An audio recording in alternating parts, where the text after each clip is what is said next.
আসছি আসলে এই 8টা জেলায় আমার যাওয়ার কথা, আমার জানতে হবে যে বাংলাদেশের ক্রিকেটটা কোন পরিস্থিতিতে আছে সেটা দেখার জন্য আসছি আমি। প্রথমত হচ্ছে এটা টুর্নামেন্টের জন্য কতটুকু ফিট আমরা জেনে গেলাম আজকে, এবং টুর্নামেন্ট হলে আবার অন্যান্য ফ্যাসিলিটিস গুলো যা বাচ্চাদের প্র্যাকটিস বা লোকাল ক্রিকেট হুমকির মুখে পড়ে কিন্তু দেখা গেল ডিস্ট্রিক্ট ক্রিকেট হচ্ছে আপনার বাচ্চারা খেলতে পারছে না।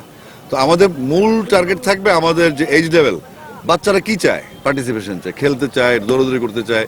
তো আমরা যেহেতু শুরু করেছি ক্লাস 4 ধরে, তো সেক্ষেত্রে চিন্তা করেন আমরা 14 থেকে কিন্তু নেমে আসছে প্রায় 9-10-এ। সেখানে মাদ্রাসা ক্রিকেট ইনক্লুড হচ্ছে, ইংলিশ মিডিয়াম স্কুলগুলোর ক্রিকেট ইনক্লুড হচ্ছে। ইভেন তো আমি এটাও বলেছি যে ময়মনসিংহের গার্লস ক্যাডেটগুলো যেগুলো আছে বা ক্যাডেট কলেজগুলো আছে বা বিভিন্ন রেসিডেন্সিয়াল স্কুল বা বিভিন্ন রকম যে আবাসিক স্কুল যেগুলো আছে, সেমি আর্মি বা মিলিটারি স্কুলগুলো যেগুলো আছে, সেগুলোকে ইনভলভ করার জন্য আমরা যাচ্ছি একটা অর্গান তৈরি করতে সারা বাংলাদেশে, একটা হারমোনি তৈরি করতে সারা বাংলাদেশে, যেন আমাদের বাচ্চারা মাঠে আসে। এটা রিজন একটাই, আমি নিজে খেলেছি এবং আমরা দেখেছি কোন সময় এসে মানুষ ফ্রাস্ট্রেট হয়, কখন কিশোর জ্ঞান হয়, কখন মানুষ মাদকাসক্ত হয়ে যায় এবং সমাজে একটা অস্থিরতা তৈরি হয়। এই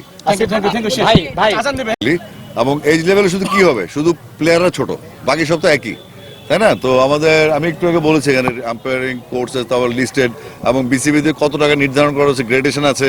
তারপর কোচেসদের সাথে কোচেস যারা আছেন তাদের অ্যাসিস্ট্যান্ট থাকবে। এই যে উপজেলাগুলির দাবি আসলো, তো উপজেলাগুলো তো কোচ নিয়োগ দিতে হবে। সবকিছু মিলিয়ে আসলে একটা স্ট্রাকচার তৈরি আছে।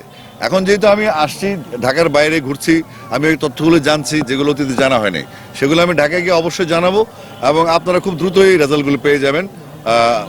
আর যেহেতু রংপুরে বিভাগ হচ্ছে একটা, আমাদের বিসিবির অফিস হচ্ছে, তো আপনারা ইজিলি পেয়ে যাবেন এগুলো। আগামী দিনে এখানে বিপিএল খেলার মতো কোনো সম্ভাবনা দেখেন? বিপিএল খেলার মতো রংপুরে এখন কোনো ফ্যাসিলিটি আসলে নাই। না, এটা তো আপনার লোকাল, এখানে লোকাল ক্রিকেট লিগ হতে হবে, এখানে কোয়ালিফাইং হতে হবে, নতুন সংগঠক তৈরি করতে হবে, এখানে অ্যাফিলিয়েশনের কিছু ব্যাপার থাকে। যারা 1947 দেশ ভাগের পরে খেলছে তারা আবার একইভাবে তাদের আপ ডাউনের কোনো সুযোগ নেই। তো নতুন সংগঠক, নতুন প্লেয়ার, নতুন ক্লাব তৈরি করতে হবে যাতে কোয়ালিফাইং সেকেন্ড ডিভিশনের মাধ্যমে হবে।